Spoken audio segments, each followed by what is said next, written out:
सूजन एक investigative journalist थी। उसका काम था सच ढूंढना, लेकिन उसका जुनून था उन कहानियों को समझना जो लोग भूल गए थे या भूल जाना चाहते थे। एक दिन उसके इनबॉक्स में एक एनोनिमस ईमेल आई। उस ईमेल में एक बहुत ही पुरानी न्यूज़ क्लिपिंग थी। 1986 की उस न्यूज़ क्लिपिंग में एक बहुत ही अजीब सी बात लिखी थी। उसके अकॉर्डिंग 1986 में कोरिया के एक रिमोट आइलैंड में एक बड़े से कॉम्प्लेक्स के अंदर लोगों को बंद करके उनके साथ रियल लाइफ टॉर्चर गेम्स खेले जाते थे। इतना ही नहीं, उस ईमेल में लिखा था कि उस आइलैंड में काफी हाई लेवल अथॉरिटीज के ऑफिशियल्स भी इन्वॉल्व थे, जो अपने अगेंस्ट बोलने वाले लोगों को भी वहां भेजते थे। सूजन को ये स्टोरी बहुत इंटरेस्टिंग लगी। उस ईमेल में उस जगह के कोऑर्डिनेट्स भी थे। सूजन ने डिसाइड किया कि वो खुद उस रिमोट आइलैंड पर जाएगी और सच को ढूंढेगी। सूजन अकेले ही एक छोटी सी बोट लेकर उस आइलैंड पर पहुंची, पर उस कॉम्प्लेक्स का रास्ता आसान नहीं था, क्योंकि वो एक घने जंगल के बीचों बीच था। आइलैंड पर आते ही उसका फोन 100% चार्ज होने के बावजूद एकदम से बंद पड़ गया। पर सो बैकअप के लिए फ्लैश लाइट्स और मैप के प्रिंट आउट लाई थी। उसी के सहारे वो कोऑर्डिनेट्स को फॉलो करने लगी। सू को पता था कि ये इन्वेस्टिगेशन खतरे से खाली नहीं होने वाली, पर उसे ये उम्मीद नहीं थी कि जंगल में घुसते ही आंधी तूफान चलने लगेगा।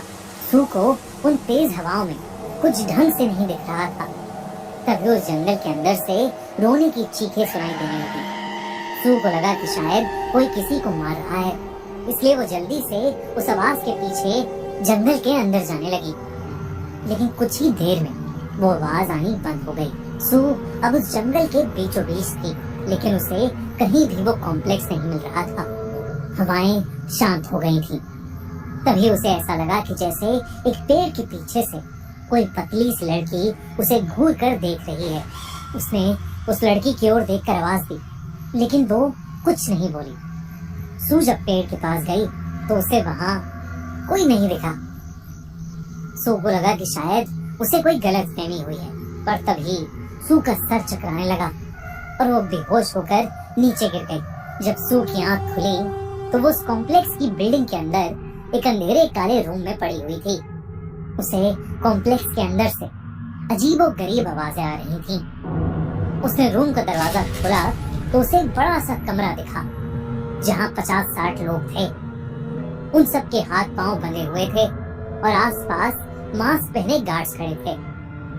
उन गार्ड्स के हाथों में बंदूक थी और वो उन सब लोगों को भागने के लिए कह रहे थे। जब सू ने गौर से देखा तो वो एक रेस कर रहे थे, लेमन रेस। उन्होंने अपने मुंह से एक चम्मच पकड़ी हुई थी और उस चम्मच पर एक नींबू था। उन्हें नींबू को चम्मच पर बैलेंस करके भागना था। अचानक से भागते हुए लड़के की चम्मच से नींबू नीचे गिर गया और गार्ड्स ने तुरंत उसे गोली मार दी। दोस्तों, अगर आपको स्क्विड गेम्स में खेलने वाले गेम्स पसंद हैं, तो हम हॉरर कॉन में लेकर आए हैं द ओजी स्क्विड गेम्स, जहां पे आप उन गेम्स में पार्टिसिपेट कर सकते हैं और एक बहुत ही अमेजिंग प्राइज मनी जीत सकते हैं। और हाँ, यहाँ सिर्फ एलिमिनेशन होगा, लाइफ का कोई खतरा नहीं है। तो जल्दी से जाओ और इस साल के हॉरर कॉन के टिकट्स खरीद लो। हॉरर कॉन हो रहा है दिल्ली में 25 और 26 अक्टूबर को। डिस्काउंटेड अर्ली बर्ड टिकट्स अभी सेल पर हैं, तो ये चांस मिस मत करना और जल्दी से अपने टिकट्स बुक करा लेना। Link in the pin comment. ये देखकर सू की रूह कांप गई। उसके देखते ही देखते गार्ड्स ने ऐसे ही और लोगों को गोली मारना शुरू कर दिया। सू को समझ आ गया था कि वो टॉर्चर गेम्स वाली बात एकदम सच थी और शायद वो खुद इन टॉर्चर गेम्स में फंस गई थी। तभी अचानक उन लोगों में सू को वही लड़की दिखी जो जंगल में दिखी थी। वो भी उसी गेम में भाग रही थी। अचानक से उसकी चम्मच से नींबू नीचे गिर गया और सू के पैरों के पास आ गया। इससे पहले सू कुछ कर पाती, सू की आंखों के सामने ही उस लड़की को भी गार्ड्स ने गोली मार दी। उस लड़की की लाश सू के पैरों पर आकर नीचे गिरी। उस लड़की की डेड बॉडी को इतने पास से देखकर सू की आंखों में आंसू आ गए थे। लेकिन तभी उस लड़की की आंखें खुल गईं और देखते ही देखते उसका चेहरा बदलने लगा। वहाँ खड़े सारे गार्ड्स और प्लेयर्स गायब हो गए और वो सारे लोग जो गोली खाकर जमीन पर गिर गए थे, उन सब ने अपनी आंखें खोली। धीरे धीरे वो सब उठे। उनके चेहरे काले पड़ चुके थे और आंखें सफेद हो गई थीं। वो लड़की भी उठी और सू की तरफ चलने लगी। वो सब भी उसके साथ साथ सू के पीछे आने लगे। सब बहुत ही ज्यादा भयानक लग रहे थे। ये सब देखकर सू बहुत ज्यादा डर गई।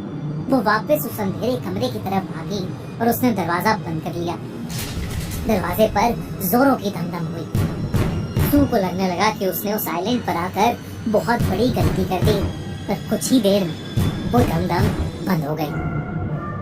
जब सू ने दरवाजा खोला तो वहां कोई नहीं था।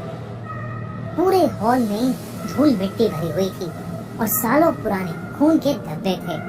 सू को अब समझ आ गया था कि वो लोग उस कॉम्प्लेक्स के प्रिजनर्स थे। वो सारे भयानक लोग जो उसने देखे, वो उन्हीं टॉर्चर हुए लोगों की आत्माएं थी। सू ने अपने कैमरे से उस कॉम्प्लेक्स की फोटोज ली और किसी तरह उस कॉम्प्लेक्स से बाहर निकली। जब उसने वापस कॉम्प्लेक्स की ओर देखा तो उसे वही पतली लड़की फिर से दिखी, जो तुरंत ही हवा में कहीं गायब हो गई। सू किसी तरह उस रात अपने घर चली गई। वो उन गेम्स के खिलाफ एक रिपोर्ट प्रिपेयर कर रही थी, लेकिन उसे 3 बातें अभी भी समझ नहीं आ रही थी। उसे उस जगह के बारे में आखिरकार ईमेल भेजा किसने? दूसरी ये कि वो उस कॉम्प्लेक्स के अंदर पहुंची तो पहुंची कैसे? और तीसरी और सबसे इम्पोर्टेंट कि वो लड़की कौन थी जो उसे बार बार दिख रही थी।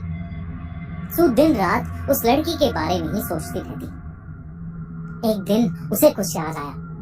उसके रीडर्स उसे जो लेटर्स भेजते थे, वो लेटर्स को लेकर उनमें कुछ ढूंढने लगी और तब उसे एक लड़के का साल भर पुराना लेटर मिला, जिसमें उस लड़के ने लिखा था कि उसके फियांसे किम मिसिंग है।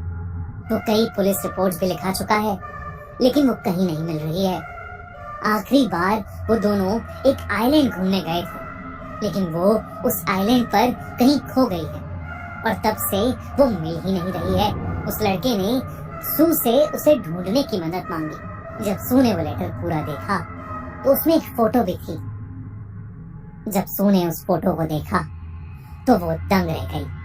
वो फोटो उसी लड़की की थी जिसकी आत्मा को सू ने उस आइलैंड पर देखा था। पर ये कैसे हो सकता था?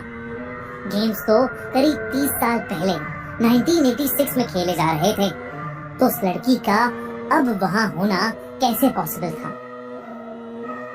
सूजन समझ गई थी कि वो गेम्स शायद आज के टाइम पर भी उस जगह पर चल रहे हैं। उसने फौरन वहां की पुलिस को इन्फॉर्म किया और उस पूरे आइलैंड का सर्च ऑपरेशन किया गया। बहुत ढूंढने के बाद वो कॉम्प्लेक्स मिल गया, पर कॉम्प्लेक्स के अंदर कुछ भी नहीं था। लेकिन जब कॉम्प्लेक्स के नीचे खोदा गया तो वहां 1000 से भी ज्यादा स्केलेटन्स मिले। डीएनए टेस्टिंग से पता चला कि उन स्केलेटन्स में से एक उस मिसिंग लड़की किम का था।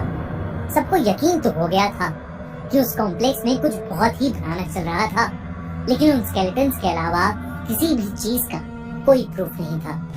इन क्राइम्स के कभी कोई गुनहगार पकड़े नहीं गए और गवर्नमेंट ने भी इस पर पर्दा डालना ही ठीक समझा। सूजन इसके खिलाफ बहुत लड़ी। उसने कई प्रोटेस्ट किए, पर कुछ फायदा नहीं हुआ। कुछ ही महीनों के अंदर सूजन की भी कार एक्सीडेंट में डेथ हो गई। शायद उन गेम्स को आज भी खेला जा रहा है। आपको क्या लगता है?